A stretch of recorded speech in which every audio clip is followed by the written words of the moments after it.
أعوذ بالله من الشيطان الرجيم. بسم الله الرحمن الرحيم. وإذ يرفع إبراهيم القواعد من البيت وإسماعيل ربنا تقبل منا إنك أنت السميع العليم. ربنا واجعلنا مسلمين لك ومن ذريتنا أمة مسلمة لك وأرنا مناسكنا وتب علينا إنك أنت التواب الرحيم. ربنا وابعث فيهم رسولا منهم يتلو عليهم آياتك ويعلمهم الكتاب والحكمة ويزكيهم إنك أنت العزيز الحكيم. ومن يرغب عن ملة إبراهيم إلا من سفه نفسه ولقد اصطفيناه في الدنيا وإنه في الآخرة لمن الصالحين. إذ قال له ربه أسلم قال أسلمت لرب العالمين. صدق الله العظيم. الحمد لله رب العالمين والصلاة والسلام على سيد المرسلين وعلى آله وأصحابه الغر الميامين. أعوذ بالله من الشيطان الرجيم. بسم الله الرحمن الرحيم. وإذ يرفع إبراهيم القواعد من البيت وإسماعيل ربنا تقبل منا إنك أنت السميع العليم. تحویل قبلہ کے بعد مدینہ منورہ میں یہود کی عداوت و دشمنی کا لاوا پھوٹ پڑا. ان آیات میں ان کی بیت اللہ سے جو وحشت اور اجنبیت تھی اس کو تدریجاً دور کیا جا رہا ہے. اس سے پیشتر آیات میں حضرت ابراہیم علیہ السلام کا تعارف کرایا گیا، ان کی پاکیزہ زندگی ان کے سامنے رکھی گئی اور ان کو بتلایا گیا کہ حضرت ابراہیم علیہ السلام تمہارے جد امجد ہیں، تمہیں ان کے نقش قدم پر چلنا چاہیے، اور یہ بیت اللہ حضرت ابراہیم علیہ السلام نے تعمیر کیا ہے اور اس کا جو مقام و مرتبہ ہے وہ اللہ نے مثابۃ للناس قیاما للناس بتلایا ہے. وہ لوگوں کا مرکز ہے، لوگوں کے ثواب حاصل کرنے کی جگہ ہے. لہذا تمہیں بیت اللہ کی اس عظمت کا خیال کرنا چاہیے. مکہ مکرمہ کی اہمیت، اس کی فضیلت کا بھی تذکرہ کیا گیا. اب بہت قریب لا کر حضرت ابراہیم علیہ السلام نے اور ان کے ساتھ حضرت اسماعیل علیہ السلام نے بیت اللہ کی تعمیر کن نیک جذبات کے ساتھ کی ہے اس کا تذکرہ کیا جا رہا ہے. یہ جو آیت کریمہ ہے اس میں واقعتاً بہت ہی اختصار کے ساتھ اللہ نے بیت اللہ کی تعمیر کی تاریخ کو بیان کر دیا ہے. فرمایا جاتا ہے یاد کیجئے جب کہ ابراہیم بیت اللہ کے بنیادوں کو اٹھا رہے تھے اور اسماعیل، اور دعا کر رہے تھے اے ہمارے رب اس کو ہم سے قبول کر لیجئے، بے شک آپ سننے والے اور جاننے والے ہیں. واقعتاً یہاں قربان جائیے قرآن مجید کے اس اسلوب پر. یہاں فرمایا گیا ہے وَإِذْ يَرْفَعُ إِبْرَاهِيمُ الْقَوَاعِدَ. قاعدتن کی جمع ہے قواعد. قاعدہ کہتے ہیں دیوار کا وہ بنیادی حصہ جو سطح زمین سے شروع ہو کر تھوڑا اوپر آ جاتا ہے اور اس کے اوپر سے پھر عمارت کی بنیاد اٹھائی جاتی ہے. کہ ابراہیم نے وَإِذْ يَرْفَعُ إِبْرَاهِيمُ الْقَوَاعِدَ، ابراہیم بنیاد اٹھا رہے تھے، اس موقع کو یاد رکھو۔ اس سے بات یہ معلوم ہوئی کہ حضرت ابراہیم علیہ السلام نے بیت اللہ کی تعمیر نو کی ہے، بیت اللہ کی بنیاد نہیں رکھی ہے، بنیاد تو بیت اللہ کی پہلے رکھ دی گئی تھی۔ یہاں اللہ رب العزت نے جو لفظ استعمال کیا ہے رفع یرفع، رفع یرفع کے معنی ہی ہے کسی چیز کو اٹھانا، بنیاد رکھنے کے لیے تو اسسا یؤسسو کا لفظ استعمال ہوتا ہے۔ قرآن مجید میں ایک دوسری جگہ یہ لفظ استعمال ہوا ہے لمسجد اسس علی التقوی من اول یوم، مسجد کی بنیاد کے سلسلے میں، وہ مسجد جس کی بنیاد روز اول تقوی پہ رکھی گئی ہو۔ یہاں وَإِذْ يَرْفَعُ إِبْرَاهِيمُ الْقَوَاعِدَ مِنَ الْبَيْتِ، تو معلوم یہ ہوا کہ حضرت ابراہیم علیہ السلام نے اس اللہ کے گھر کی تعمیر نو کی جس کی بنیاد پہلے رکھی جا چکی تھی، آپ نے ان بنیادوں کو اٹھایا۔ کیسی تاریخی حقیقت بیان کر دی گئی ہے۔ بہرحال حضرت ابراہیم علیہ السلام کا بیت اللہ کو تعمیر کرنا تو اس سے واضح ہے، لیکن بیت اللہ کی بنیاد اس سے پہلے کس نے رکھی ہے اس کے قرآن مجید میں وضاحت نہیں ہے، لیکن ہاں تاریخ میں اس کا تذکرہ ہے، اور یہ بتایا جاتا ہے کہ حضرت ابراہیم علیہ السلام سے پہلے حضرت آدم علیہ السلام نے بیت اللہ کی بنیاد رکھی، اور بعض تاریخی روایتوں سے یہ بھی معلوم ہوتا ہے کہ بیت اللہ کی بنیاد فرشتوں نے رکھی ہے۔ بہرحال بیت اللہ کی بنیاد بہت قدیم ہے، اس بیت اللہ کو کی تعمیر نو حضرت ابراہیم علیہ السلام کر رہے ہیں۔ تعمیر کے سلسلے کی تفصیل وہ اپنا ایک مستقل موضوع ہے، یہاں تو ان کو یہ بتلایا جا رہا تھا کہ تمہارے جد امجد نے اس کی تعمیر نو کی ہے، اب تمہیں اس سے بیر کیوں ہے، اس سے تمہیں وحشت کیوں ہے؟ اور فرمایا من البیت، یا البیت سے مراد یہ بیت اللہ ہی ہے، کوئی اور دوسرا گھر نہیں ہے۔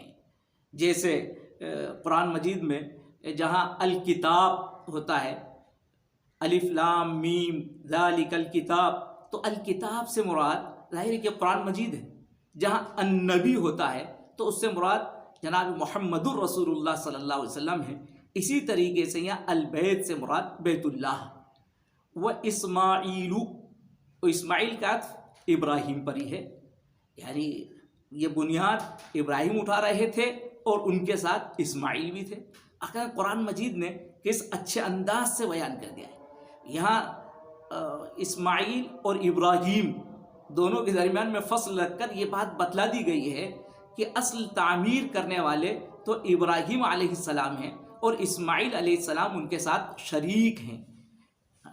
اور ظاہر ہے کہ اسماعیل علیہ السلام جس طرح سے بھی ان کا تعاون کر رہے تھے اس کو یہاں ذکر کیا جا رہا ہے۔ اور اس کی بھی میں وضاحت کر دوں کہ بیت اللہ کی تعمیر کے سلسلے میں کوئی وضاحت تو نہیں ملتی ہے، لیکن ہاں قرآن مجید کی آیات سے اشارہ ضرور ملتا ہے۔ جیسے قرآن مجید میں فرمایا گیا ہے ان اول بیت وضع للناس للذی ببکۃ مبارکا وہدی للعالمین، تو اس سے یہ اشارہ ضرور مل گیا کہ اس زمین پر سب سے پہلا گھر جو اللہ کی عبادت کے لیے قائم کیا گیا ہے، بنایا گیا ہے، وہ بیت اللہ ہے۔ اور ظاہر ہے کہ اب اس سب سے پہلے گھر کو کس نے بنایا ہوگا، تو یقیناً اس پہلے گھر کو سب سے پہلے فرد نے بنایا ہو، وہ اس سے حضرت آدم علیہ السلام کی بنیاد رکھنے کا اشارہ بھی ملتا ہے۔ اور واقعتاً جیسا تاریخ میں ایک بات یہ بھی معلوم ہوتی ہے کہ فرشتوں نے اس کی بنیاد رکھی تھی، اور فرشتوں نے حضرت آدم علیہ السلام سے بھی بتایا یہ کہ ہم 2000 سال پہلے سے اس کا طواف کرتے ہیں، اس کا حج کرتے ہیں، یہاں اللہ کی عبادت کرتے ہیں۔ اس کا بھی واقعتاً اشارہ تھوڑا اس لفظ میں ملتا، اس آیت کریمہ میں ملتا ہے۔ یہاں وضع للناس کہا گیا ہے، جس سے معلوم ہوا کہ آدم نے بھی اس کی بنیاد نہیں رکھی، بلکہ آدم سے پہلے وضع للناس اس کی بنیاد رکھ دی گئی ہے، اللہ کی طرف سے اس کی بنیاد رکھوائی گئی ہے۔ تو اس سے بھی اشارہ ہو سکتا ہے کہ فرشتوں نے اس کی بنیاد رکھی ہو، اور اس بات سے بھی اندازہ ہو سکتا ہے کہ ظاہر ہے کہ اللہ رب العزت نے آدم علیہ السلام کو جب دنیا میں ان کو اتارا گیا تو ان کو دنیا میں اتارنے سے پہلے ان کی تمام ضروریات کا بھی اللہ نے انتظام کر دیا، تمام مادی ضروریات کا اللہ نے یہ انتظام کیا، اور حضرت آدم علیہ السلام کو ان کے نام وہیں سکھلا دیے گئے تھے، وَعَلَّمَ آدَمَ الْأَسْمَاءَ كُلَّهَا۔ تو ظاہر ہے یہ مادی ضرورتوں کا جب اللہ نے انتظام کر دیا تو جو آدم کی تخلیق کا اصل مقصد تھا وَمَا خَلَقْتُ الْجِنَّ وَالْإِنسَ إِلَّا لِيَعْبُدُونَ، تو بھلا اللہ نے اس کا نظم کیوں نہ کیا؟ تو آدم کے پہلے اس گھر کو زمین کے اوپر بنا دیا گیا، یہ بھی اس سے معلوم ہوتا ہے۔ بہرحال لیکن نص قطعی اس سلسلے میں ہمارے پاس نہیں ہے، اور اس لیے ہمارا کوئی موضوع گفتگو بھی نہیں ہے۔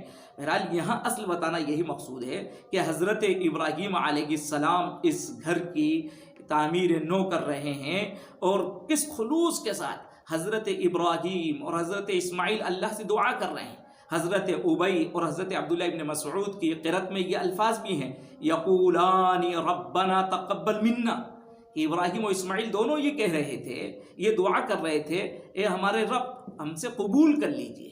بعض اہل نظر نے یہاں ایک نقطہ بھی نکالا ہے کہ یہ تقبل باب تفاعل سے ہے، جس کے اندر تکلف ہوتا ہے، یعنی وہ اس بات کا اظہار کر رہے تھے، یا اللہ یہ عمل ہمارا اس قابل نہیں ہے کہ اس کو قبولیت دی جائے، لیکن آپ اپنے رحم و کرم سے، اپنے لطف و عنایت سے اس کو قبول کر لیجئے۔ انک انت السمیع العلیم، بے شک آپ سننے والے اور خوب جاننے والے ہیں، آپ سمیع ہیں، آپ ہماری دعاؤں کو سننے والے ہیں، علیم آپ ہمارے دل کے اخلاص کو جاننے والے ہیں۔ یہ اللہ کے بندے مزید اللہ سے یوں دعا کر رہے تھے، ربنا وجعلنا مسلمین لک ومن ذریتنا امۃ مسلمۃ لک، اے ہمارے رب وجعلنا مسلمین لک، ہم دونوں کو اپنا موتی اور فرما بردار بنا دیجئے۔ وجعلنا سیرنا کے معنی میں، سیرنا مسلمین، ہمیں دونوں کو فرما بردار بنا دیجئے، لک آپ ہی کا، ومن ذریتنا اور ہماری ذریت میں امۃ مسلمۃ لک، ایک امت جو آپ کی فرما بردار ہو، مطیع ہو۔ یہ آیت کریمہ کا مفہوم یہ ہے، یعنی وجعل امۃ مسلمۃ لک من ذریتنا، یا ہماری ذریت میں سے ایک ایسی امت بنائیے جو آپ کی اطاعت و فرما برداری کرنے والی ہو۔ تو یہ اللہ کے بندے کیسی نیاز مندی کے ساتھ اللہ سے دعا کر رہے تھے۔ یہاں من ذریتنا میں من تبعیض کا ہے، ظاہر ہے کہ وہ اللہ کے نبی تھے، وہ جانتے تھے پوری امت، پوری ہماری یہ ذریت یہ مومن نہیں ہو سکتی۔ اس دنیا کے اندر اللہ نے شیطان کو بھی زندہ رکھا ہے، کچھ شیطان کا حصہ بھی ہوگا، تو یہ اللہ ہماری امت میں سے، ہماری ذریت میں سے ایک امت، ایک جماعت ایسی آپ ضرور پیدا کیجئے جو آپ کی اطاعت کرنے والی ہو۔ اس کے بعد ان اللہ کے بندوں نے اللہ سے مزید یہ دعا کی، وَأَرِنَا مَنَاسِكَنَا، مناسک، منسک کی جمع ہے مناسک، طریقے عبادت، یعنی ہمیں عبادت کے طریقے بھی سکھلا دیجیے۔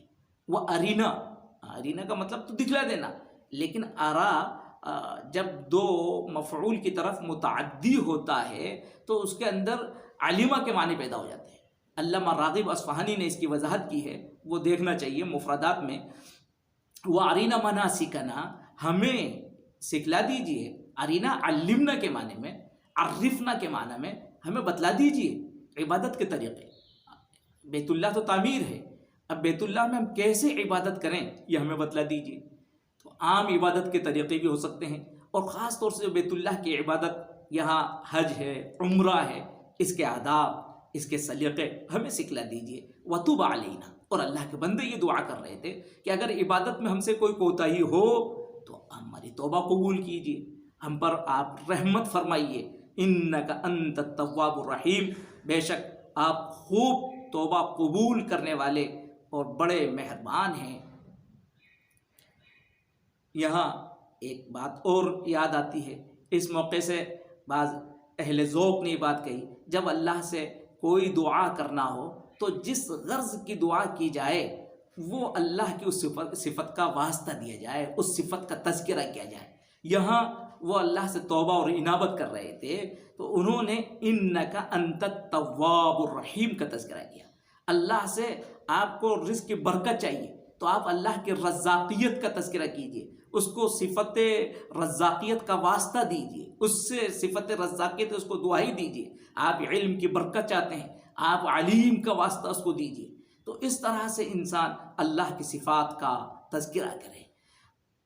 ربنا وبعث فیہم رسولا منہم یتلو علیہم آیاتک ویعلمہم الکتاب والحکمت ویزکیہم انک انت العزیز الحکیم. اب ان کو اور قریب لا کر بتلایا کہ دیکھو یہ محمد الرسول اللہ صلی اللہ علیہ وسلم حضرت ابراہیم علیہ السلام کی دعائی کا مظہر ہیں. حضرت ابراہیم, حضرت اسماعیل جب بیت اللہ کی تعمیر کر رہے تھے اس موقع سے وہ اللہ سے یہ بھی دعا کر رہے تھے کہ ان کی اس امت میں اللہ ایک رسول کو مبعوث فرمائے, اور وہ بھی ایسا رسول جو ان عظیم صفات سے متصف ہو. دیکھیے کیا دعا کر رہے تھے کہ ہمارے رب ان میں ایک رسول بھیجیے, منہم انہی میں سے. اور ظاہر ہے کہ اس وقت جو لوگ یہاں موجود تھے, مکہ مکرمہ میں جو موجود تھے, وہ اسماعیل اور آل اسماعیل ہیں, یعنی آل اسماعیل کے اندر ایک رسول بھیجیے.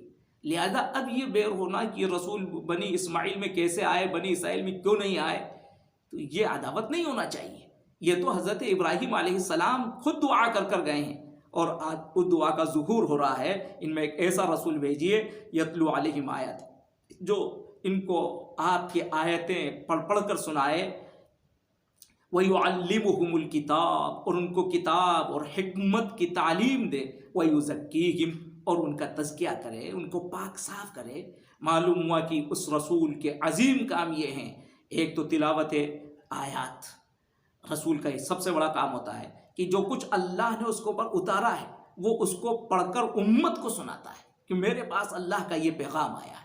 وہ ہے کہ رسول کی ایک حیثیت وہ مبلغ کی ہوتی ہے, اللہ کے پیغام کو پہنچاتا ہے, اور پھر پیغام پہنچانے پر اکتفا نہیں کرتا بلکہ وہ پیغام کے بعد جو پیغام آیا ہے اس کی تشریح کرتا ہے. وَيُعَلِّمُهُمُ الْكِتَابَ, وہ کتاب بھی سکھلاتا ہے. جو کچھ اس میں مجمل ہے اس اجمال کی وہ تفسیر بیان کرتا ہے. جو عام بات ہے اس میں اگر کوئی تخصیص کا مفہوم ہے تو اس کو واضح کرتا ہے. کسی کے اندر تخصیص کے اندر تعمیم کا مفہوم پیدا ہوتا ہے اس کو واضح کرتا ہے. تو رسول کا کام تو یہ ہوتا ہے, وہ تعلیم کتاب, وہ مسائل سکھلاتا ہے, احکام بتلاتا ہے. وَيُعَلِّمُهُمُ الْكِتَابَ, اور صرف کتاب ہی نہیں, وَالْحِکْمَةِ, بلکہ دانائی کی باتیں بھی ان کو بتلاتا ہے. بعض اہل علم نے بتلایا کہ حکمت سے مراد حدیث, اور یہ بہت ہی اچھا مفہوم ہے کہ وہ حدیث کی جو باتیں ہیں وہ یقیناً سب علم و فراست اور دانائی سے تعلق رکھتی ہیں. یعنی وہ کتاب کی بھی تعلیم دیتا ہے اور اس کے ساتھ وہ حکیمانہ باتیں بتلاتا ہے, یعنی حدیث کا بھی وہ تذکرہ کرتا ہے, ان کو باتیں سکھلاتا ہے. وَيُزَكِّيهِمْ, اور وہ ان کا تزکیہ بھی کرتا ہے. یعنی صرف علمی نہیں بلکہ ان کے ظاہر کے ساتھ ان کے باطن کی بھی وہ فکر کرتا ہے, ان کے عقل ہی کو نہیں ان کے دل کو بھی وہ صاف کرتا ہے. وَيُزَكِّيهِمْ, تو معلوم ہوا کہ نبی کے یہ عظیم کام ہوتے ہیں. وہ مبلغ بھی ہوتا ہے, معلم بھی ہوتا ہے, وہ مصلح و مرشد بھی ہوتا ہے. ان آیات سے بڑی رہنمائی ملتی ہے کہ بہرحال جو انبیاء کے کام ہیں, انبیاء کے وارثین کے بھی کام وہ ہونا چاہیے. ہم علماء کے کام تبلیغ دین بھی ہو, تعلیم بھی ہو, تزکیہ بھی ہو, اور پھر اس پر اللہ کے بندے کتنے حسین اسلوب میں اللہ سے دعا کر رہے ہیں, انک انت العزیز الحکیم. اللہ سے مانگنے کا طریقہ بھی اس میں سکھلایا گیا کہ اللہ کے بندے حضرت ابراہیم, حضرت اسماعیل کس ادب کے ساتھ اللہ سے دعا کر رہے ہیں. انک انت العزیز, آپ عزیز ہیں. عزیز کے اندر شدت کا, قوت کا, غلبے کا مفہوم ہوتا ہے. یعنی جو کچھ ہم نے آپ سے مانگا ہے یہ سب کچھ آپ دینے پر پوری قدرت رکھتے ہیں, اور اس کے ساتھ آپ حکیم بھی ہیں. حکیم جب آپ ہماری دعاؤں کو اپنی حکمت کے ساتھ قبول کریں گے, کوئی تعجیل نہیں کہ فوراً آپ ایسا کر دیجئے.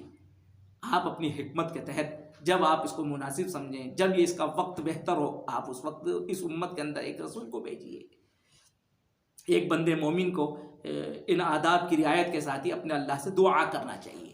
اس طرح سے ملت ابراہیمی کا تعارف بھی کرا دیا گیا اجمالی طور سے کہ محمد الرسول اللہ صلی اللہ علیہ وسلم جس دین کی دعوت دے رہے ہیں یہی ملت ابراہیمی ہے. وہ رسول ملت ابراہیمی کی تجدید ہی کے لیے آیا ہے. وَمَن يَرْغَبُ عَن مِّلَّةِ إِبْرَاهِيمَ إِلَّا مَن سَفِهَ نَفْسَهُ. اور اب یہاں کہا گیا وَمَن يَرْغَبُ عَن مِّلَّةِ إِبْرَاهِيمَ. کون ہے وہ جو ملت ابراہیمی سے روگردانی کرے؟ رغب عن کے صلے کے ساتھ وہ بے رغبتی، اعراض کرنا. کون ہے جو بے رغبتی اور اعراض کرے ملت ابراہیمی سے؟ الا من سفیہ نفسہ، سوائے اس کے جس نے اپنے آپ کو احمق بنا لیا ہو، بس وہی کر سکتا ہے. کیونکہ ملت ابراہیمی عین فطرت کے مطابق ہے. جو انسانی فطرت، انسانی طبیعت جس چیز کا مطالبہ کرتی ہے، ملت ابراہیمی اس کی رہنمائی کرتی ہے. تو ایسی ملت ابراہیمی سے روگردانی صرف وہی کر سکتا ہے جس کی عقل کے اوپر پردے پڑے ہوں. الا من سفیہ نفسہ. پھر حضرت ابراہیم علیہ السلام کے مقام و مرتبے کو بتلایا کہ دیکھو ابراہیم کی شخصیت کیا ہے. وَلَقَدِ اصْطَفَيْنَاهُ فِي الدُّنْيَا. اس سے پہلے ہم وضاحت کر چکے ہیں کہ وَلَقَدْ یہ واو قسمیہ ہے. وہی اسلوب یہاں اختیار کیا گیا ہے کہ خدا کی قسم ہم نے ان کا انتخاب کیا دنیا میں. ابراہیم کا انتخاب اللہ نے کیا ہے دنیا میں. وَإِنَّهُ فِي الْآخِرَةِ لَمِنَ الصَّالِحِينَ. اور آخرت میں بھی وہ صالحین میں سے ہے. حضرت ابراہیم علیہ السلام کی پاکیزہ زندگی کو بتلایا. اور یہ جس لوگوں سے خطاب ہے وہ طبقہ ہے جس نے عام انسانوں کو نہیں، انبیاء علیہم السلام کی مقدس ہستیوں پر داغ لگایا، ان کو بدنام کیا. اور داغ لگانا بدنام کرنا ہی نہیں بلکہ ان نالائقوں نے انبیاء علیہم السلام کو قتل تک کیا ہے. وَكَانُوا يَقْتُلُونَ النَّبِيِّينَ بِغَيْرِ الْحَقِّ. اس سے پہلے وضاحت ہو چکی ہے. ایک روایت کے مطابق بیت المقدس میں ایک دن کے اندر 300 نبی نالائقوں نے قتل کیے. تو یہ تو انبیاء علیہم السلام کے اوپر ایمان رکھنے کا بھی دعویٰ دار تھے، اور دوسری طرف ان کے اوپر ایسے الزامات لگاتے تھے کہ ان کو قتل کر دیا کرتے تھے. اس تناظر میں ان کی ذہنیت کو سامنے رکھ کر کہا کہ ابراہیم تو مقدس شخصیت ہیں جن کا اللہ نے انتخاب کیا دنیا میں، اور آخرت میں بھی وہ صالحین میں سے ہیں. اور یاد رکھو اذ قال له ربه اسلم قال اسلمت لرب العالمین. یا اذ قال، یہ تعلیلیہ ہے. وَلَقَدِ اصْطَفَيْنَاهُ کی ہم نے ابراہیم کا انتخاب کیا، اس کی علت کیا ہے؟ اس کی علت کو یہ بتلایا گیا کہ وَلَقَدِ اصْطَفَيْنَاهُ فِي الدُّنْيَا اذ قال له ربه اسلم. جب ابراہیم نے ایسی اطاعت اور وفاداری کا اظہار کیا تو اللہ نے ان کا انتخاب نبوت کے لیے کر لیا. کہ ابراہیم تو وہ ہیں جب ان کے رب نے ان سے کہا فرما برداری اختیار کرو تو انہوں نے بلا کسی تاخیر کے جواب میں کہا قال اسلمت لرب العالمین. میں رب العالمین پر اسلام لے آیا ہوں، میں اطاعت و فرما برداری کرتا ہوں رب العالمین کی. وہ تو ایسے تھے، انہوں نے لمحے بھر کی تاخیر نہیں کی. اس سے پہلے بھی وہ ذکر ہو چکا ہے فَأَتَمَّهُنْ کہ وہ اللہ کے حکام کو پورے بجا لائے. تو ابراہیم کے اوصاف تو یہ ہے. حضرت ابراہیم علیہ السلام کی پاکیزہ زندگی سنا کر ان کو یہ بتلایا گیا کہ تمہاری زندگی ایسی پاکیزہ ہونا چاہیے. حضرت ابراہیم علیہ السلام نے اللہ کا حکم سننے کے بعد سر منہ بھی اس سے انحراف نہیں کیا. اب تحویل قبلہ، یہ قبلے کی تبدیلی جو ہوئی ہے وہ اللہ کی طرف سے ہوئی ہے. اگر تم ابراہیم کے سچے ماننے والے اور ان کی سچی نسل کے دعوے دار ہو تو پھر تمہیں بھی حضرت ابراہیم کے نقش قدم پر چلنا چاہیے. اور قرآن مجید نے ایک بات اور یہاں جگہ جگہ حضرت ابراہیم، حضرت اسماعیل کے ان الفاظ کو ذکر کیا وَجَعَلْنَا مُسْلِمَيْنِ لَكَ أُمَّةً مُسْلِمَةً لَكَ. اور یہاں بھی اسلم قال اسلمت لرب العالمین کہ اللہ کے بندے تو وہ ہیں جو اپنے آپ کو مسلمان بتا رہے ہیں. حنیفہ مسلمہ سے قرآن مجید نے ابراہیم علیہ السلام کا تذکرہ کیا اور ان کی غلط فہمی کا ازالہ کیا. تم ابراہیم کو یہودی اور نصرانی بتلاتے ہو. ابراہیم نہ یہودی تھے نہ نصرانی تھے، وہ تو مسلم تھے اور اسلام ہی کا وہ پوری زندگی پر دعویٰ کرتے رہے.